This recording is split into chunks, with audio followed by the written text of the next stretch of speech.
There's really no secret about our approach. We keep moving forward, opening up new doors, doing new things, because we're curious. And curiosity keeps leading us down new paths. We're always exploring and experimenting.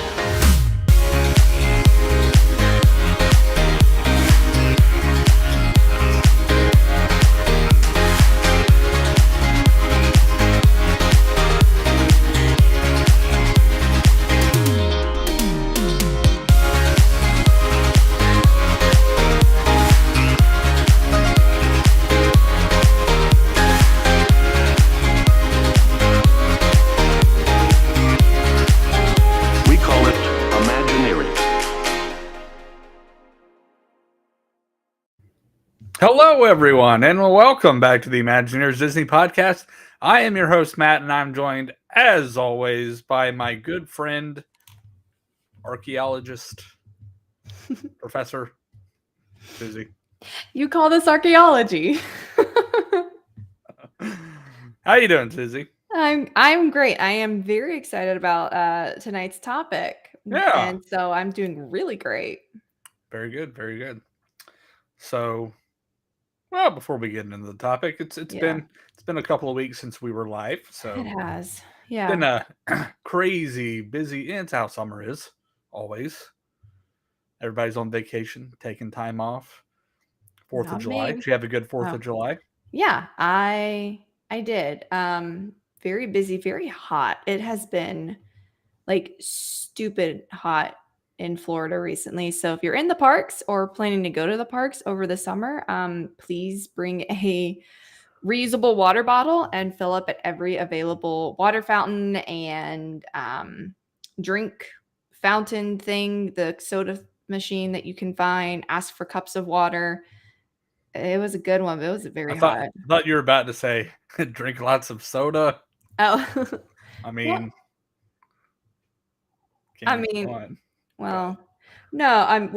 don't steal Coke from the Coke machines if you didn't pay for Coke. Primarily water. Just drink water. If you drink lots of water, stay hydrated.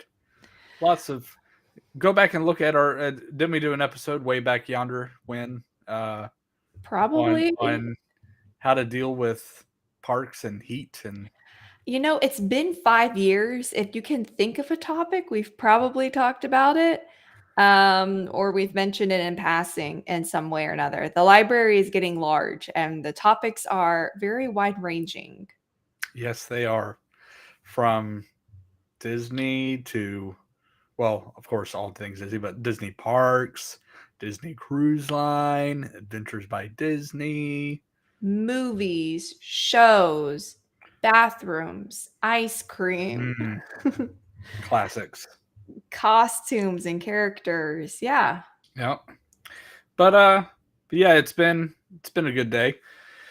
So it was, we are travel agents, so we always try to help out our clients as often as we can with things. And that includes on the rough days, the bad days. We'll call these the bad Disney days. Days pre-trip. The trip days are fun. Yeah. But it's those pesky days where they release tickets and whatnot. So, man, this Oogie Boogie Bash in California, what a nightmare. So, to Disney's credit, Disney World, when they released Mickey's Very Merry Christmas Party and the Jollywood Nights here a couple of weeks ago, smooth sailing. Props to them. Got all the tickets I needed for my clients very easily. So surprisingly, give credit. Yes. Give credit when credit is due. Way to go. Nice job. On the West Coast, however, for the one event, not two, the one event, Oogie Boogie Bash, which is essentially the West Coast version of Not So Scary Halloween Party, did not go as smoothly. Back, I think it was like the 28th or 29th of June. So it opened up to key holders first. And I think that went okay. But when it opened up to the general public, it It went on sale at 12 p.m. Eastern, 9 a.m. Pacific, and within like 40 minutes, they had shut it. Like they had paused it. So I have a browser open on my screen, and I'm just waiting until about 7:30 p.m. Eastern. So 7.5 hours with this window open in a queue, hoping to get these stinking tickets for our favorite clients, some of our favorite clients. So They are. you are all our favorites. But you really all are. But we love having repeat clients. It makes us want to work a little bit harder. Yes. And so they closed it off. They profusely apologized on social media. They said that we will come back on July 6th with an update, and they came back on July 6th with an update. That update is telling us that today, Tuesday, July 11th, they would once again go on sale at 12 noon Eastern, 9 a.m. Pacific. And my wife was lovely enough this afternoon to not have a whole lot going on. So she opened up a browser, got in the queue, and 5 hours and 40 minutes later, oh my gosh, we made it to the queue to purchase the tickets. Our date was sold out, but we had a little flexibility. So we were able to grab the alternate date that they wanted. And that is an important tip for you guys. So if you were working with us and you, especially when it's a release day for something, whether it's the Halloween party, whether it's the Christmas party, if it's a Disney Cruise Line and you have a very unique itinerary that is going to be super popular, and it's going to be super popular and sell out very quickly, have an alternate date if you can, and that can help us go ahead and make that decision right then and there. Like I had to do this afternoon when the first date was sold out, when I eventually got into the queue. So I got the second date. So now Stephanie and Michael are going to be going to Ookie Boogie Bash. Yay! During their trip. And everyone, yay, Becca! Everyone wins. So everyone wins. That's what I tell a day. You what though, but it happens every single time. There's always a horror story of something crashing, something going wrong, and travel agents, that's why you work with us, bearing the brunt of that, waiting online, waiting on the phone. So that's the benefit of just your whole trip, letting us help you guys out with that stuff. Fantastic. So we appreciate you guys. So lots of people saying hello in the chat. Kevin, Eric, good to see you guys. Welcome to the show. So thank you for joining us this evening. If you are watching live or if you are listening to the podcast, thank you for supporting us and subscribing to the podcast. And if you haven't subscribed to the podcast, you can find us on your favorite podcast platform, whether that's Spotify, Apple Podcasts, Google Podcasts. Search for the ImagineEars Disney podcast, and you can find our entire back catalog of Disney-related episodes. Speaking of Disney-related.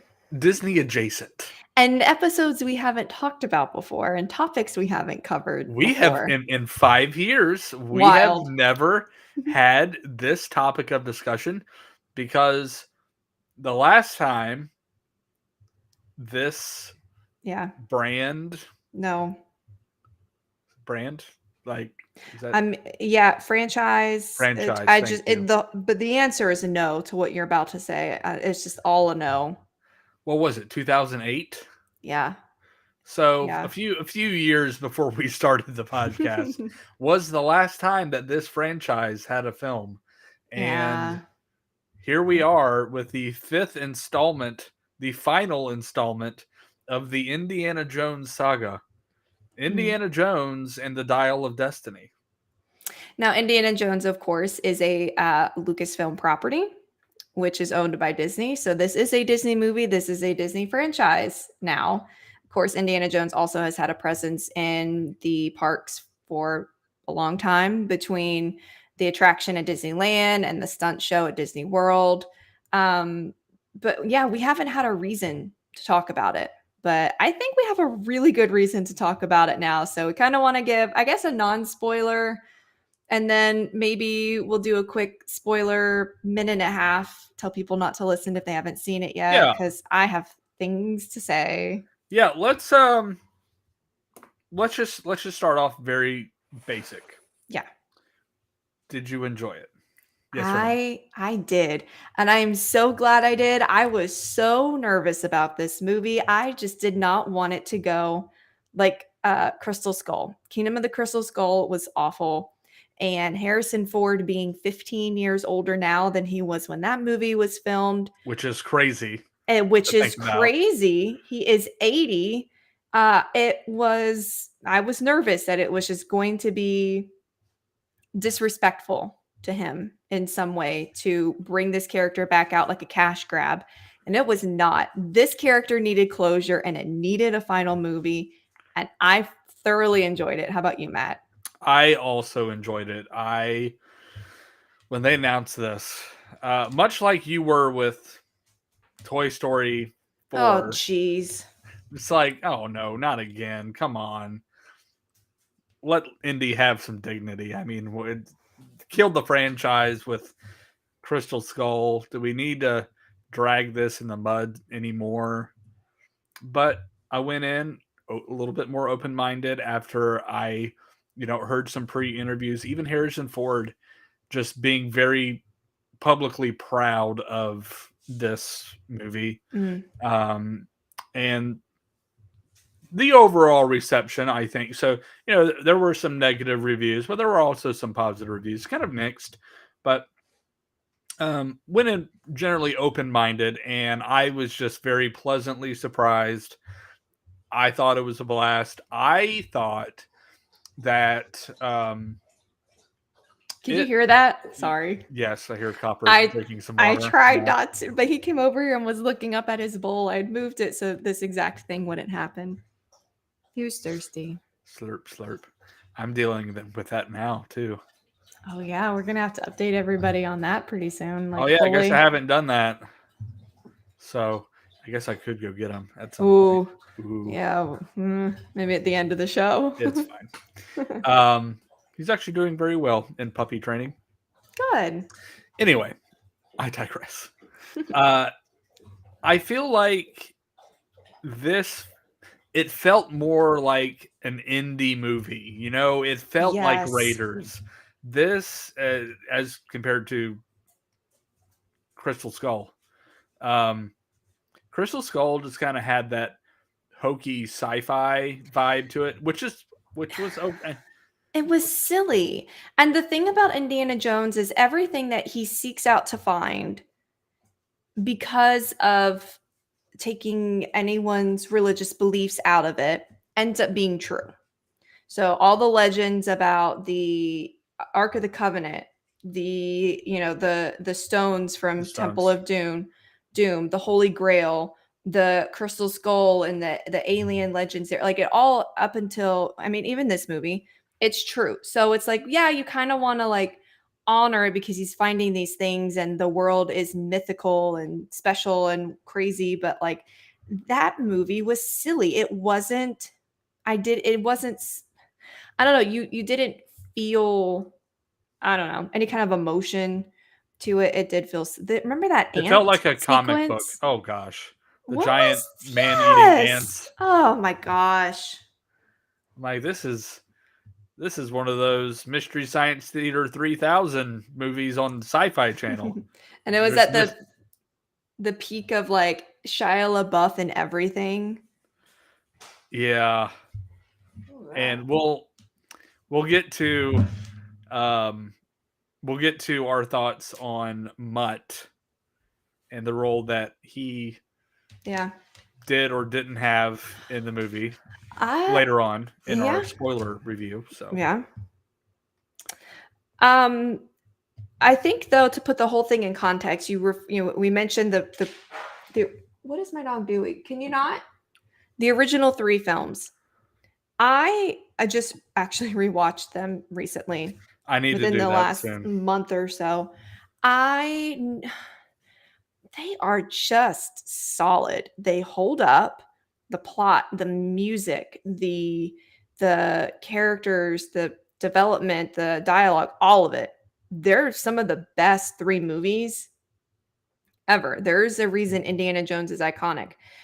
Growing up, we watched Indiana Jones a lot, at the point where we were definitely too young to be watching Indiana Jones. There were scenes to fast forward. There were scenes that my parents were like, cover your eyes because the spirit of the Lord was melting Nazis. So we couldn't see that when we were little. There's that one scene in every indie movie. It's just a little too scary. You got the Ark of the Covenant at the end of Raiders.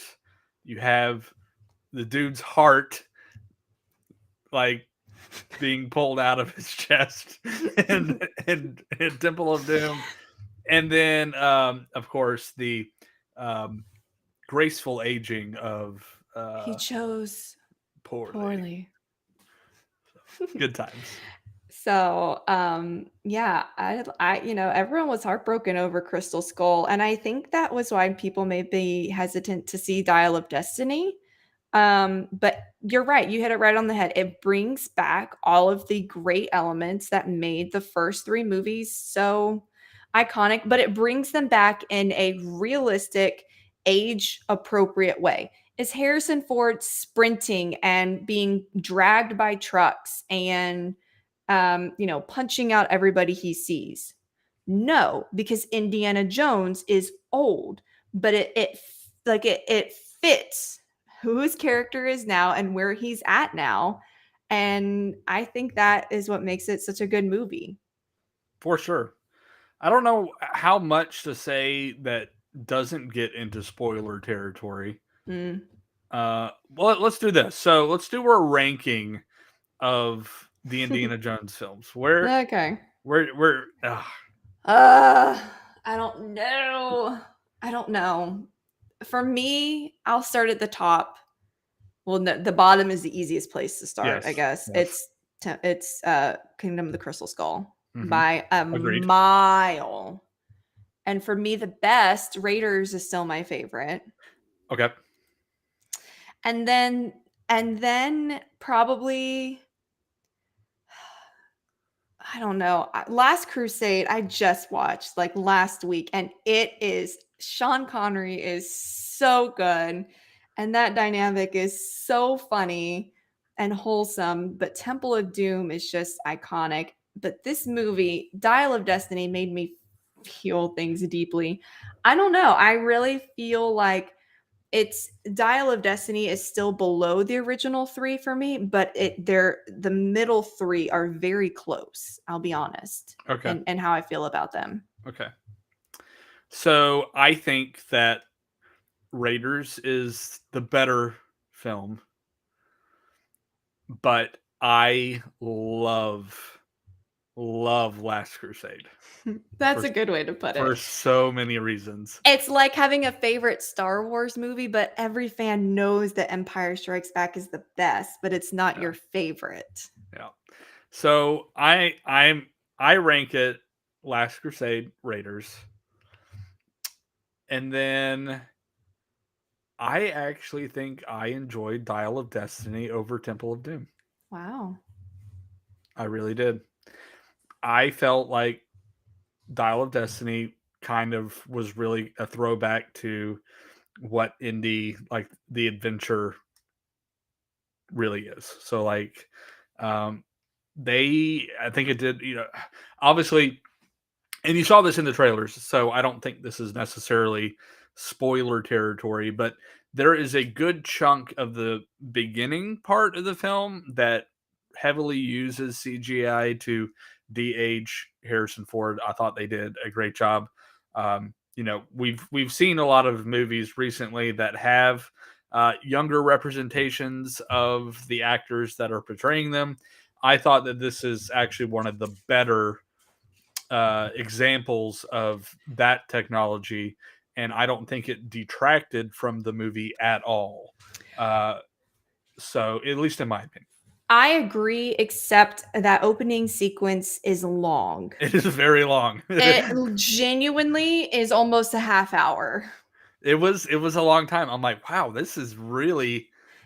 It could have been shorter. And that's going I to be my mean, criticism of but every what's the movie that fun comes of out that? now. The fun of that is the other movies are like an hour and 45, hour 50. That is one of the first things I did tell you. Like after I saw the movie, I was like, And you were it is right. long. It is long. It does feel a little long. But I think every movie that's over 2 hours and 15 minutes now is too long. And I Well, know that I'm going to see Oppenheimer in 2 weeks. And I know Okay. it's a In all long movie. seriousness, I want to go see that with you. So we need to Okay, get this well, done. we can't go opening weekend because Okay, never mind. we have Tim has the kids. Okay. Because we're wanting to do well, not for that movie anyway. What But about the we're Barbie movie? Can we go see that? Maybe, but I do want to see them both in the same day. I think Becca was telling me that there's some way they track this. Like 20,000 people have bought Oppenheimer and Barbie tickets for the same day. Talk about a double feature. I want to do that. This is what makes the movie so great. And while we're on that topic, Indiana Jones, this needs to be seen in theaters. Please go see it. It just feels more fun. We will get to that here in a second. And I think that is the last thing we'll touch on before we get to the spoiler side of things. So ranking. So yeah, it felt like that OG Indiana Jones. Like this just feels right. And I think a lot of it had to do outside of that humongous CGI sequence at the beginning of the movie. And I think they even said this, like they really tried to rely on practical effects in the movie. And it felt authentic. Pays off.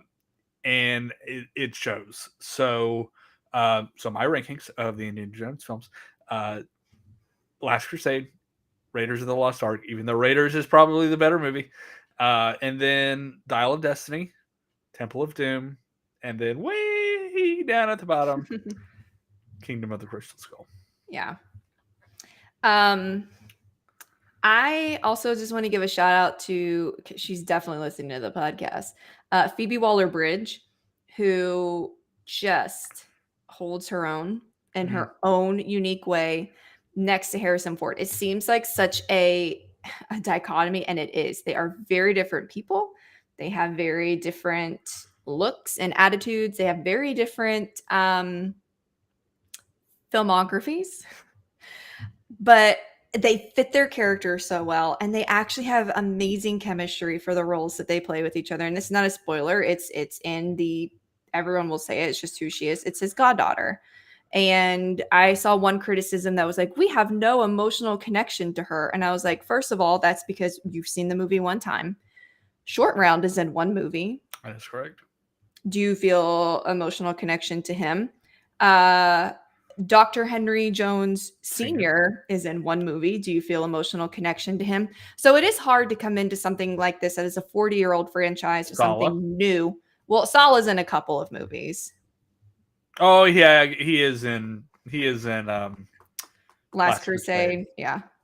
Very famously having to get camels for his brother-in-law's car. I tell you, I just watched it last week. I forgot how good it is. But yeah, I think she's fantastic. I've seen other things that she's done. She is a creative, like, powerhouse, and she was great in this movie. So I just want to also throw that out there. That was another thing that I loved about the movie. And I also loved, and you'll know this too, John Williams. Oh, coming back at 90 to, I think this was it, right? Yeah. I think this was it. So this is John Williams' final feature length work. So he might squeeze in something small, We'll see. But even Harrison Ford is, in awe of what John Williams has to offer. And it just felt fun. The last Indiana Jones movie was not fun. Look, I think you have to give credit to several people that have made Indiana Jones who Indiana Jones is for the past 40 years. I think John Williams is one of them. Obviously, Steven Spielberg, George Lucas, and Kathleen Kennedy. So I think those four were vital to what we have, and how they've created a beloved character that I don't know if we'll ever have another kind of hero like Indy. I was just thinking that, I saw a TikTok with Tom Selleck talking about how he had the role. Yeah, He was offered the role. He accepted the role. mistakes were made. CBS wouldn't let him do it. Yeah, because of Magnum PI and I guess scheduling conflicts. And like, would Tom Selleck have been a good Indiana Jones? Sure. Maybe. I mean, he's attractive. He's got the whole, very masculine thing going on. But there's something about the Harrison Ford and the smirk and his dry comedic timing that I don't know, between the writing, the plots, him, it just is everything. I mean, what? So I gotta do math. 80% of the Indiana Jones movies are just knock the ball out of the park hits, and that is hard to do over the course of 40 years. Yeah. So this is the end of the road for Indy. We are not spoiling anything by saying that this is the last Indiana Jones movie. They have openly said that. Indy's fate. You will just have to listen just for a few more minutes. But before the people who have not seen it yet sign off for the evening, go see it in the theater. Mm-hmm. And, I'm seeing so many articles, Indiana Jones is a box office disappointment. Newsflash, pretty much everything right now is a box office disappointment. Yeah. So I think we have been conditioned over the past couple of years to just wait those few extra weeks for it to come to streaming, which I don't know what to say about that. I mean, obviously, people are very content to just wait the little extra time, either rent or buy and watch it in the comfort of their living rooms. And that's fine. It's not my preference. It is not my preference. The best $26 I spend a month is my AMC Stubs List membership. I am obsessed with going to the movies. It really it just makes you have a deeper appreciation for the work that the people put into it. I really feel that. Yeah. This is what they make it for. We joked about Oppenheimer and Barbie, but like genuinely, that's the world I want to get to when people spend a whole day at the movie theater. There is something just magical about the theater experience. Heartbreak just feels different here. We come to this place for magic. And you know what I learned recently? A lot of states, like full states, don't have an AMC theater. Like there are people who don't know the Nicole Kidman. There are people who have no idea what we were just making fun of. Look it up. Not making fun of. I love it. I love it. Tim salutes every time it comes on in the theater. Is this my right hand? Yeah. It's so funny. Nicole Kidman, we love you. So, yeah, listen, with technology, like I'm a big tech guy. I love all the tech toys. Home theaters over the past decade have, people have insane setups in their houses now, just because things are more readily available and easier to do, easier to obtain production wise. So you can get some really nice setups inside of your home theater, even inside your living room with some nice sound systems. But friends, let's just be honest. And this is an AMC thing. Now, I know some of the other theater chains have similar things to this, but AMC theaters, which we are blessed to have in our local area, we have how many AMCs? There's AMC Like Orange 4. Park. There's AMC Regency, which is where I go because it's closest. And Fleming then Island. Fleming Island, and maybe Yulee. I think Yulee has Yes, one. Yulee. Okay. Anyway, so there are in the Jacksonville area there are 4 AMC theaters, and AMC did a partnership with Dolby, and Dolby is known for their sound design and sound systems. It is hands down the best theater experience I have ever had. It is so consistent. It is gosh, I don't even you sort of the surround sound is incredible, and the picture clarity is great. The projectors that they use are special projectors.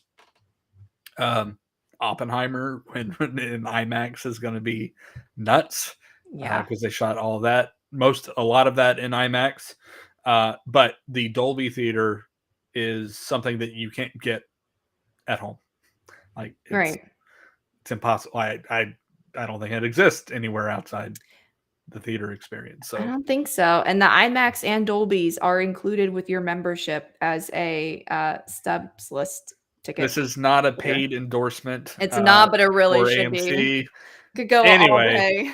so that was a little bit of a tangent, but what we're trying to say is, yes, I think that all movies in general, theaters in general, are kind of struggling right now, just because people aren't going to the theaters as frequently as they were in years past. And who knows?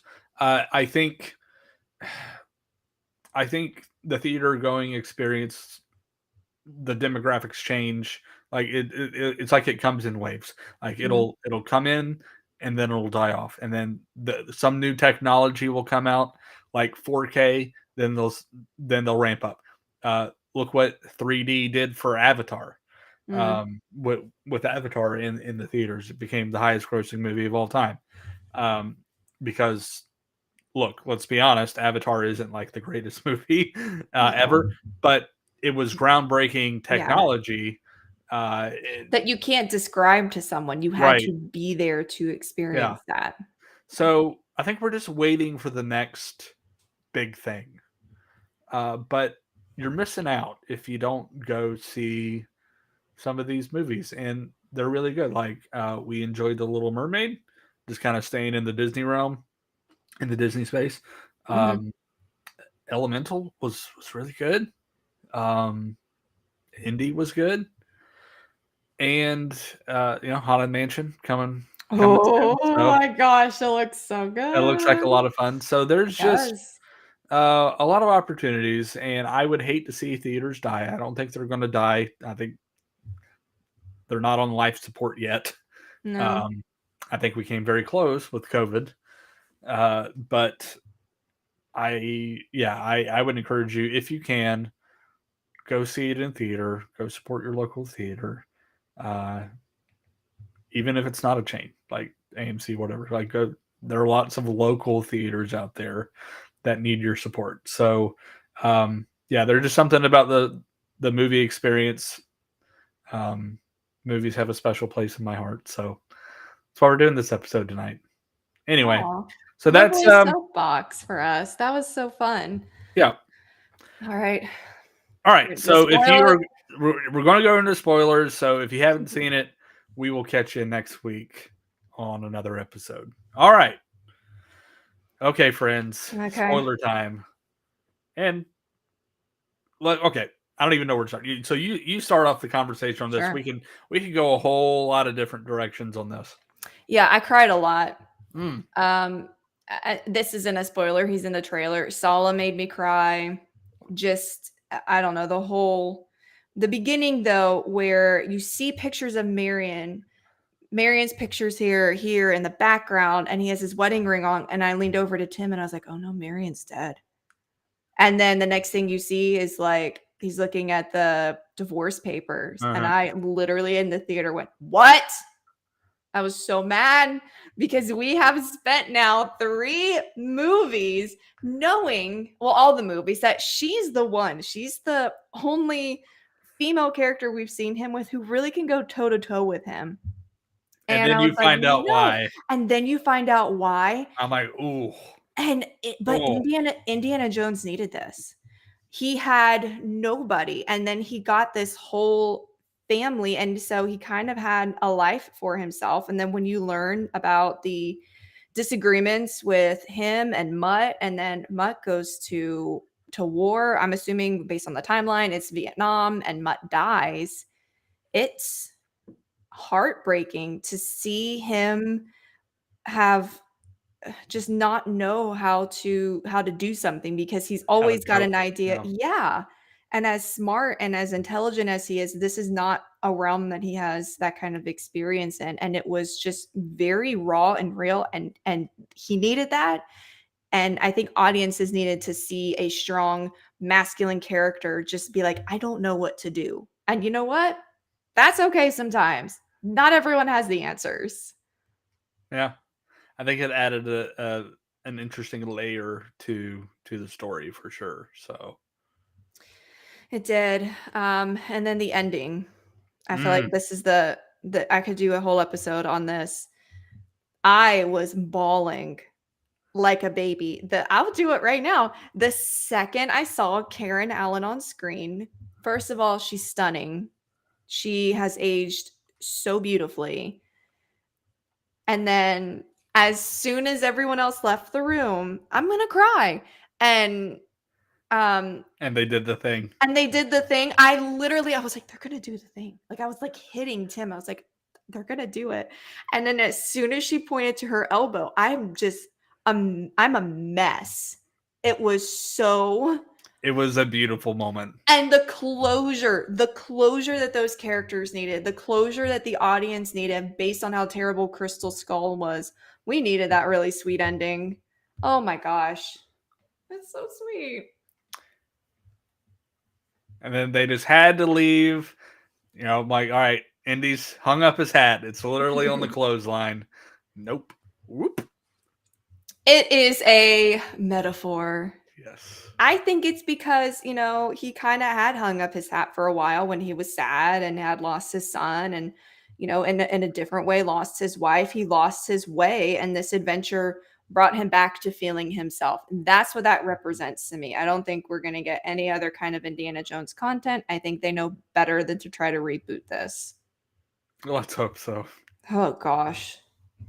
No. Loved the general storyline. So I'm like, okay, so they have the dial. They're going to go back to Nazi Germany and somehow stop this. And then they go through the fissure. I'm like, oh no. Oh, they went way back. So all the way back to Archimedes and everything. I do think it's cool though, that it would. I don't know why the time travel doesn't bother me, but the aliens bothered me. I think the aliens were just done so silly. This was done in a way that, and you brought up the plot, so I don't know if you want to talk about it, but when Indy is injured and he is considering staying, I thought that was it. I did too. I thought that was it. But it also felt like, in its own way, like he finally got something that no one gets to actually see, the history that they've studied and the thing that they're passionate about, because like time travel is like whatever. I don't know why the time travel didn't bother me. It didn't seem silly. I thought he was going to be, he was going to be left there, and then they were going to he was going to not die right then and there, but obviously spend some time with Archimedes, and then they'll end it with some shot like with Indy's corpse like somewhere like it shouldn't be, Well, it's funny because Belloc even says in Raiders that, who knows, like maybe in 1,000 years they'll dig us up and we'll be worth something, or something along those lines. And I'm like, oh my gosh, that's what they're nodding it back to. I think it would have worked. I think it could have worked. It could have. But I am glad. I'm glad that they ended it the way that they did. I think it had more weight with bringing Karen back. So I do too. And I looked at the IMDb as soon as the movie started, and then when they said that Indy and Marion had been divorced, and it said that Karen Allen is in the movie, like she was credited, and I was like, okay, like she has to be here somewhere. I think she said at one point she thought like she's gonna have a larger role.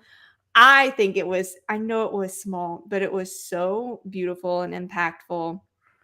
And you're right. Whether it had been in the past or in that kitchen, the character got a lot of closure in a lot of different ways. So I was so I want to see it again this weekend. My family hasn't seen it, so we went and saw it opening weekend. My whole family was out of town.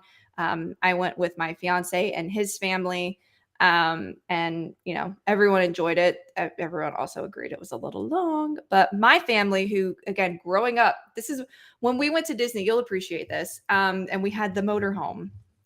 The RV had a VCR, obviously, but there was no way, based on the way that the TV was like in the motorhome, to take it out and replace it with a different TV that was like capable of having like a DVD player attached into anything. So we had to get a really cheap one from Walmart with the red, yellow, and white things and plug it in. And anyway, but before we figured out how to like get the a red, DVD yellow, player, and white things. I don't know what they're called, Matt. But the VHSs that we kept for so long that we brought on every motorhome trip, because that's all we could play, were the Indiana Jones movies. And I don't know. It's special to us, and I can't wait for my family to see it. And I'll send you a picture, because I sent Matt a picture of my face at the end of the movie. I'll let you know how my family holds up.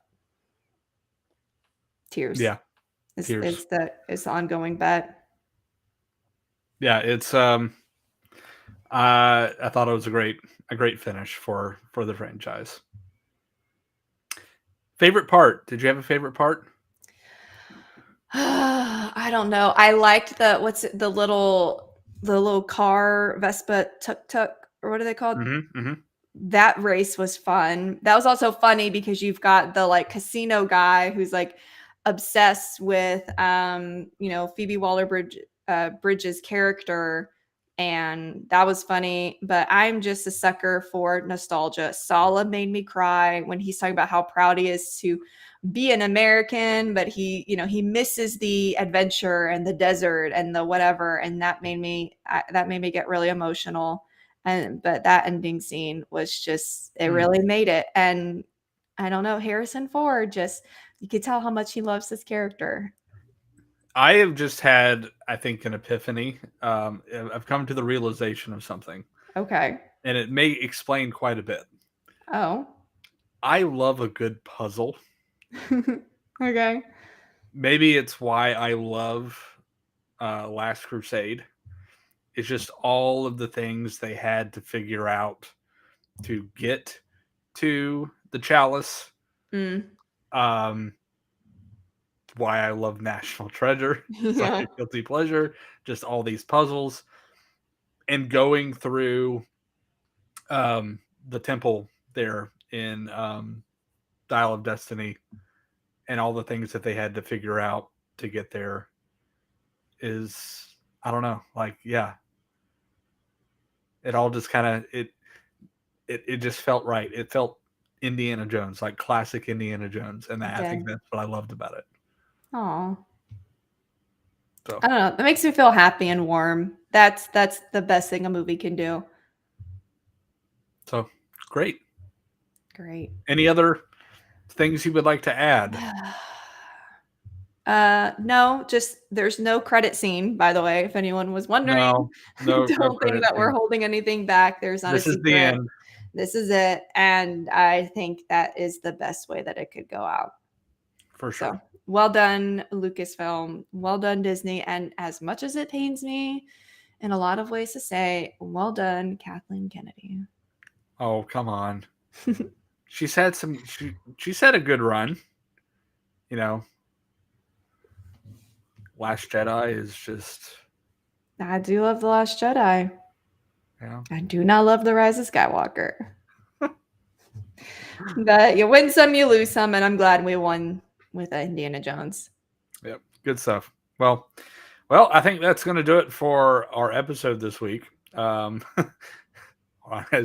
David Dollar chimes in, I give her credit for nothing. Okay. There is a terrible video. Who was it? Spielberg? Yeah. I think did you send it to him or did I did. send it? I sent it to you. Oh, it's so bad. It's so funny. Poor Kathleen. Anyway. Talking about Steven Spielberg gushing about all the important people. Yeah, here it is. Hold on. There are three indispensable people without whom none of us would be here tonight. And that starts with the person who created Indiana Jones, George Lucas. The person who is Indiana Jones, Harrison Ford. And the person whose is the glue to all 5 of these films that gave us all of our rhythm and all of our melody, the great maestro, John Williams. And Kathleen Kennedy just gets nothing. Because she's worked on all of them. All of them. All of them. All of them. Crazy. Yeah. So, poor Kathleen. Poor Kathleen. Anyway. We give credit to Kathleen here, ImagineEars Disney podcast. So, well done with Indiana Jones. Nice work. So, well done. Dial of Destiny. Not Crystal Skull. Yeah. Gosh. But anyway, no, happiness. Dial of Destiny. So good. Go see it. Movie theaters, Oppenheimer, Barbie, Harrison Ford, John Williams. Yay. Haunted Mansion. Haunted Mansion. We'll have to do a Haunted Mansion review next. So. And that one we definitely need to go see together, Matt. Yeah. We can arrange that. We'll have to make a also list this of all month, the. Right? It is. Yeah. Big month. It's a big month for movies. Month. I'm getting the use out of my AMC pass. Oppenheimer, Barbie, Mission Impossible, Haunted Mansion. I gotta see Mission Impossible. So I just started watching all of those. I've never seen them all the way through. Crazy. Well, they're good. I'm enjoying it. Yeah. All right. Well, there's our movie review for Indiana Jones, Dial of Destiny. Go see it. So we appreciate you guys. Thank you so much for tuning in. And we will look forward to seeing you on the next episode. But until then, friends, remember, if you can dream it, you can do it. And I have no idea where my button went. The layout's different. They changed everything. Okay, there it is. First, I can do it. Dun, dun, dun, dun, dun, dun, dun, dun, dun, dun, dun, dun, dun, dun, dun. Okay, Matt, hit the button. I'm going to stop. Okay, bye. Bye.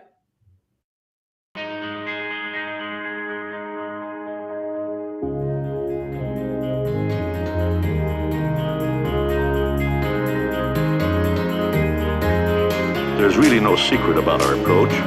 We keep moving forward, opening up new doors, doing new things, because we're curious. And curiosity keeps leading us down new paths. We're always exploring and experimenting.